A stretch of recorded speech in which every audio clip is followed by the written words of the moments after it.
400 ډیشیو هسپتال ډاکټران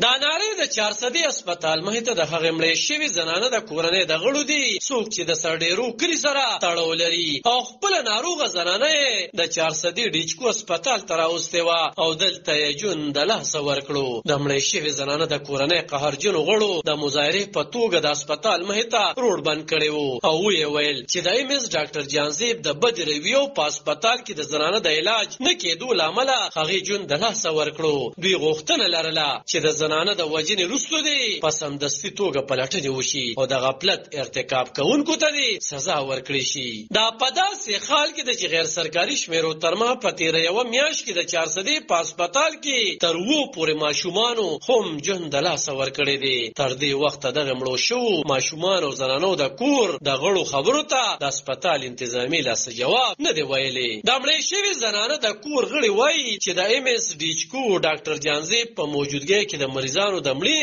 شمیره زیاته شوې ده او دغه د هغه ناخلي ده نو باید چې هغه دې دلته نه لرې کړی شي جواد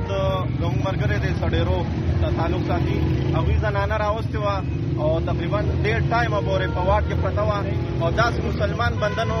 ډاکټر نو چې هغوی دوی له راغلي وو د هغې د علاج دپاره دغه څه فسټ ایډ یې ورته کړی د هغې د ډاکټرانو د غفلت د وجې هغه وفات شوه هغوی نن د 400 روډ ته روتې دي د چوک ته روتې دي او د حکومت وخت نه دا مطالبه کوي چې دا به کومې پورې دا زیاتې کېږي بار بار دلته په دې هسپتال کې دا هر ناپرسان دی د ایچکیو هسپتال کې هم MS دی دا نااهل دی دا کرپټ دی دا ایڈمنسټریشن نشي چلولی نو زما د